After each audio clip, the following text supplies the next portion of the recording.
Morning students. और कैसे हो सभी लोग। आज हम हॉस्पिटल क्लिनिकल फार्मेसी करेंगे। हमारा जो डी फार्मेसी का सब्जेक्ट है। एंड इसमें हम जो हॉस्पिटल एंड क्लिनिकल फार्मेसी है, इसमें क्लिनिकल फार्मेसी का नेक्स्ट पार्ट है। उसमें चैप्टर है 13 pathophysiology and symptom of disease. ठीक है स्टूडेंट्स, इंट्रोडक्शन करते हैं। The hospital pharmacist need to be aware of at least some of the common diseases, ailments and which the patient present himself. Therefore, some of the common disease along with their sign and symptoms, pathophysiology, etiology and epidermology is discussed. मतलब जो hospital में pharmacist को requirement होती है उसको disease के बारे में, सिम्टम्स के बारे में पता होना चाहिए। हाँ ठीक है, जो ब्लड प्रेशर इंक्रीज़ हो रहा है तो उसके सिम्टम्स क्या आते हैं। ठीक है, और अगर उसको एपिलेप्सी है तो उसको हार्ट अटैक्स कैसे आते हैं, तो उसके सिम्टम पैथोफिजियोलॉजी, एटियोलॉजी और उसके डिस्कस और साइंस को उसको कॉमन डिजीज़ के आने चाहिए। ठीक है, आगे हम डिस्कस करते हैं एटियोलॉजी। एटियोलॉजी क्या होती है? एटियोलॉजी एक हम आइडेंटिफिकेशन करते हैं डिज़ीज़ की, पर्टिकुलर डिज़ीज़ की, जैसे कि उसके बारे में पढ़ते हैं कि हाँ ठीक है, अभी जो डिज़ीज़ है वो किससे और कैसे होती है। ठीक है, कैसे कॉज होती है और या तो हम इसको कह सकते हैं भी बीमारी का एक्चुअल कारण क्या है, तो हम उसको बोलते हैं एटियोलॉजी। ठीक है, aetiology disease include identification of these factor that induce a particular disease. For example tuberculin bacilli is the disease aetiological agent of tuberculosis. ठीक है, पैथोजेनेसिस आ गया आगे। Pathogenesis of disease refer to the development or evaluation of disease, and thus pathogenesis of tuberculosis would indicates the mechanism whereby the invasion of the body and tuberculosis bacillus। इसमें हम किसी भी बीमारी के विकास के बारे में बात करते हैं और डेवलपमेंट के रिगार्डिंग बात करते हैं। जैसे कि ट्यूबरकुलोसिस है, वो इंडिकेट जो मैकेनिज्म करता है बॉडी को, ट्यूबरकुलोसिस बैसिलस बैक्टीरिया के थ्रू होता है। जो मतलब बैक्टीरिया का विकास होता है, कैसे कैसे वो ग्रो कर रहा है, हम उस स्टडी को पैथोजेनेसिस बोलते हैं। आगे आ गया manifestation. These are changes observe, जो चेंजेस आ रही हैं और during disease process. They are expressed following terms sign and symptom. Symptoms are the subjective feeling which can only be reported by the patient to an observer, whereas signs are the objective identifiable changes of the disease.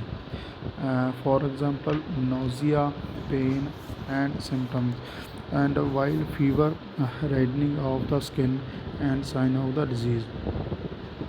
ठीक है students, manifestations जो changes आ रही हैं जैसे during disease, ठीक है, हम उनको मैनिफेस्टेशन बोलते हैं। फॉर अगर जो टर्म्स है साइन एंड सिम्टम चेक करेंगे तो उसमें अगर नॉजिया और वॉमिटिंग जो लग रही हैं, तो अगर फीवर है तो उसके मैनिफेस्टेशन उसको बोलते हैं जो चेंजेस आ रही हैं। ठीक है स्टूडेंट्स, आगे हमारा है lesions. A demonstrable structural change produced in the course of disease is referred as a lesion। मतलब डिज़ीज़ में जो स्ट्रक्चरल चेंजेस आती हैं तो हम उनको लेजन्स बोलते हैं। ठीक है, sequel, the outcome of disease refer to as a sequel and the sequel to an inflammatory process in a given tissue may be scar in that tissues।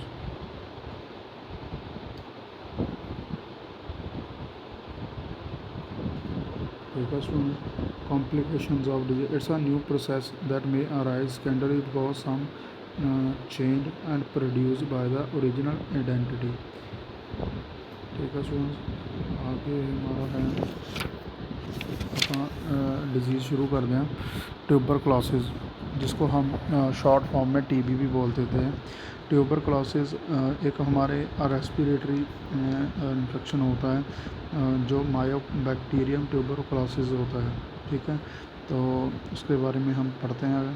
Tuberculosis is the bacterial infection caused by a rod shaped organism called a mycobacterium shaped organism called a mycobacterium tuberculosis. And there are three types of tuberculosis bacilli pathogenic to human. For example, bovine, human, avian. Mode of transmission among individually is by coughing and squeezing. These droplets are inhaled by other person and people may develop tuberculosis infections. जो tuberculosis infection है ये हमारे humans में होती है, और जो जो कि बैक्टीरिया आता है माइकोबैक्टीरियम ट्यूबरक्लोसिस बोला जाता है। अगर किसी को ट्यूबरक्लोसिस है तो अगर वो उसके सामने कफ करता है या छींक मारता है, ओके, तो उसके जो ड्रॉपलेट इनहेल करेगा तो मतलब उसको ट्यूबरक्लोसिस इन्फेक्शन होने के चांसेस बढ़ जाते हैं। और इसकी पैथोफिजियोलॉजी क्या है?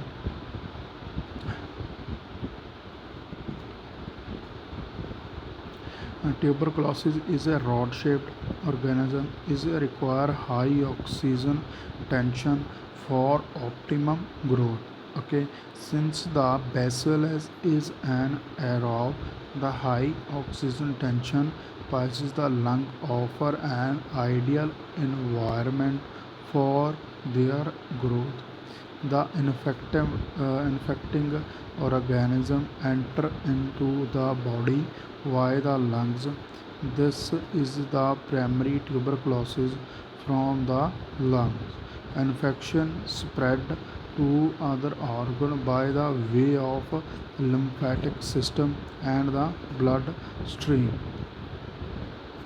ठीक है स्टूडेंट्स, ये हमारा पैथोफिजियोलॉजी है, ये कैसे मतलब उसकी जो ग्रोथ कैसे होती है और कैसे ये कॉज करता है।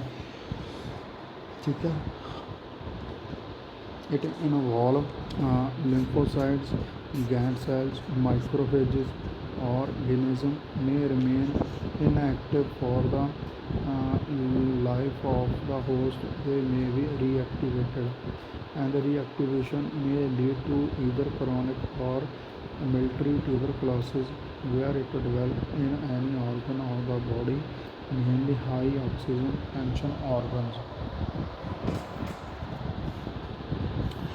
ठीक है स्टूडेंट्स, आगे हम इसके साइन एंड सिम्टम्स पढ़ेंगे। प्राइमरी ट्यूबरक्लोसिस कैसे होता है? In most cases without symptom, मतलब जो प्राइमरी ट्यूबरक्लोसिस है वो विदाउट सिम्टम होता है, और इनएक्टिवेशन पीरियड जो है इसका 4 to 8 वीक्स होता है।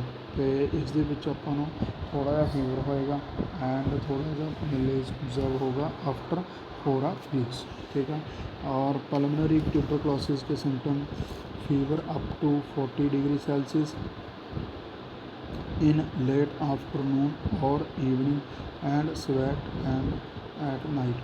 ठीक है, fatigue, malaise, irritability and weight loss। मतलब जिस आदमी को ट्यूबरक्लोसिस होगा उसको थकावट रहनी शुरू हो जाएगी। ठीक है, और उसको थकावट रहेगी तो उसका वजन घटना शुरू हो जाएगा।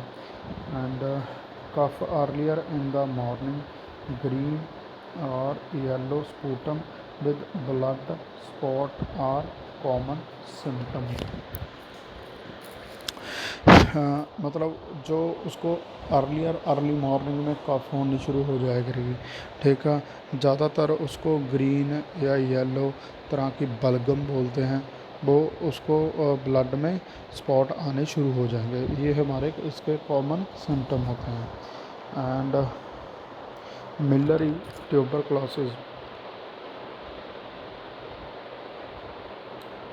lesions are found at lymph node, kidney and spleen, bone marrow, and other organ which do not have a high oxygen tension in this stage of dyspnea. Weight loss हो गया, fatigue, weakness, GIT disturbance are common. ठीक है student, ये था हमारा TV. Tuber classes के वैसे तो ट्रीटमेंट होता है, अगर ज़्यादा ट्यूबर क्लासेस हाई रिस्क पे चला जाए तो उसके चांसेस कम हो जाते हैं बचने के, अगर ज़्यादा एज में। ठीक है, आगे हमारा है हेपाटाइटिस। हेपाटाइटिस क्या होता है, हमारा काला पीलिया भी बोल देते हैं इसको। ठीक है, ये लीवर में होता है, इन्फ्लामेशन होने के कारण हो जाता है। ठीक है, hepatitis and inflammation of liver.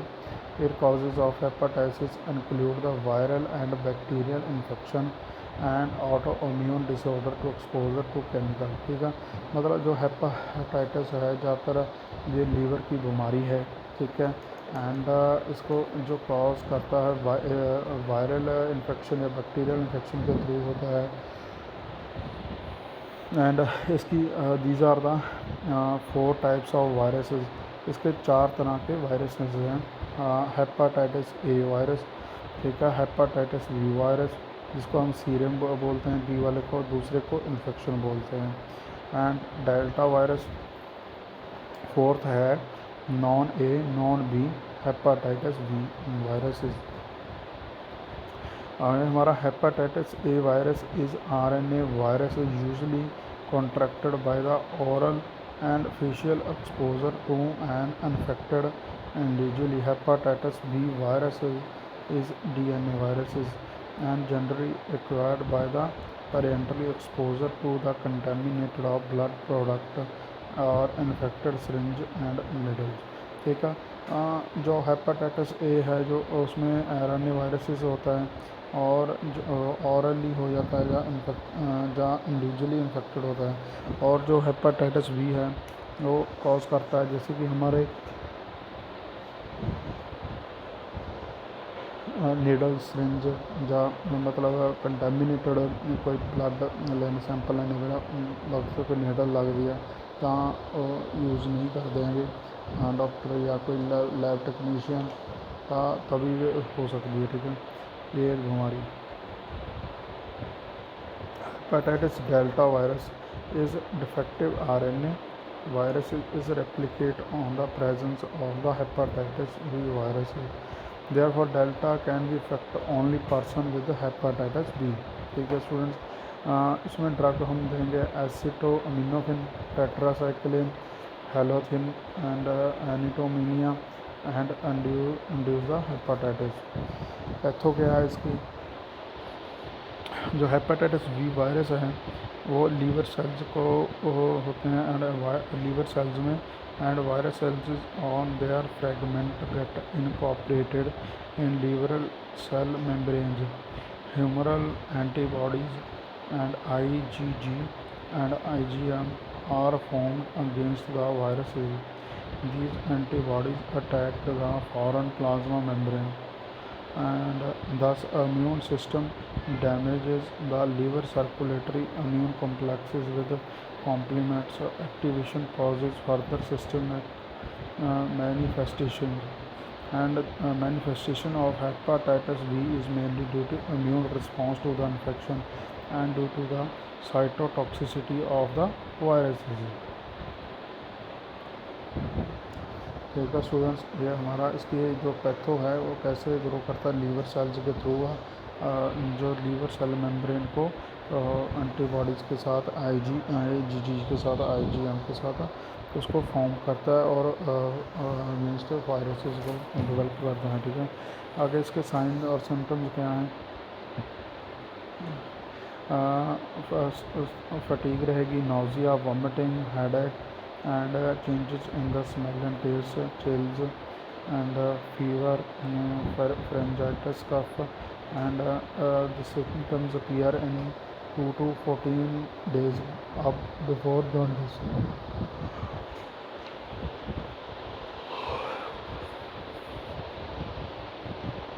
ठीक है स्टूडेंट्स, इसके जो सिम्टम्स हैं वैसे दिखेंगे।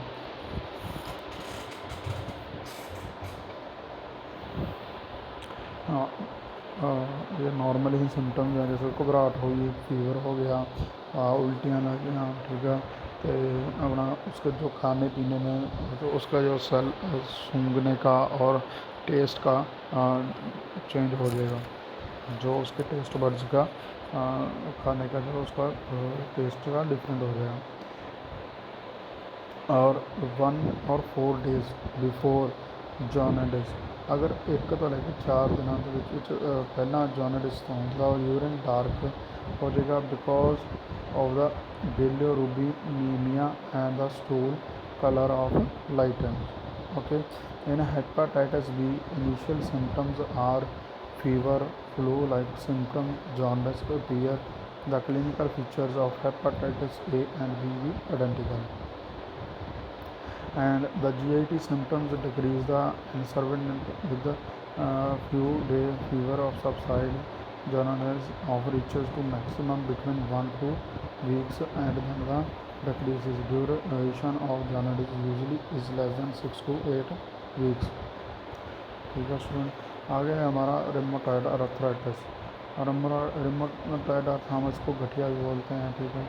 और इसका जो क्रोनिक सिस्टमिक होती है manifested by the inflammation of peripheral joints, जो हमारे जोड़ों का दर्द होने के कारण होता है, हम उसको रिमोटॉयड अर्थराइटिस बोलते हैं, गठिया टाइप होता है। से एक ऑटोइम्यून डिजीज़ है, ठीक है। And this disease body immune system no longer accept certain body protein and react if they were foreign antigen and produce the antibodies. It is observed that patient's body consider human GABA globulin as an antigen, produces antibodies for that known as rheumatoid factors. The antigen react with the antibodies to form an immune complex which then react with the complements. आगे हमारे sign and symptoms रहेंगे, इसमें थकावट रहेगी, ठीक है, उसका वजन घटना शुरू हो जाएगा और बुखार रहेगा, और जो पेरिफेरल इन्फ्लामेशन हो जाएगी जॉइंट्स में, एंड जो स्मॉल जॉइंट हैंड हैं तो फीट हैं और रिस्ट में, ज़्यादातर जो हमारे छोटे जॉइंट हैं जैसे हमारी हथेली होगी, पैर हो गए, ठीक है, हमारे हाथ हो गए जॉइंट वाले, उनमें ज़्यादा ये पेन रहने शुरू हो जाएगी। मॉर्निंग में स्टिफनेस रहेगी, कॉमन सिम्टम्स हैं। एंड जो स्टिफनेस है वो अर्ली इन द मॉर्निंग रहेगी और generally last 3 they may occur to in the body, and chronic inflammation of joint result in the margin of the bone, ठीक है।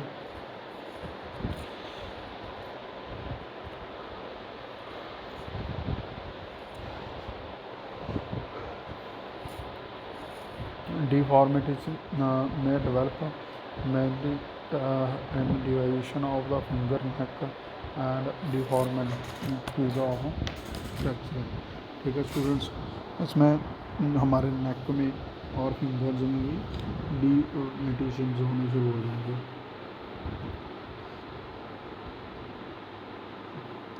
Rheumatoid nodules may occur commonly in the elbow or along the extension surface of the forearm. Inflammation of organ other than joints like heart, lungs, eye may also occur, ठीक है students. आप लोगों ने यहाँ तक करना है ये चैप्टर, यहाँ तक इसको याद करके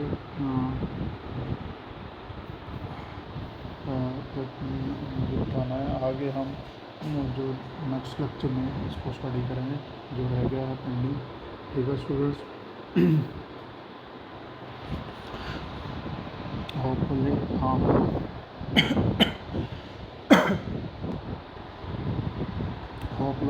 आप लोग सभी ठीक होंगे और अच्छे से पढ़िए, अच्छे से ध्यान दीजिए। आप ऐसी कंडीशन में आप लोगों को ज़्यादा ध्यान देने की ज़रूरत है पढ़ाई पर, और अपने आप को सेफ रखें और अपना ख्याल रखें, ठीक है, और सैनिटाइजर यूज़ करें और हम अपने आप को उसके लाइबल होते हैं, ठीक है।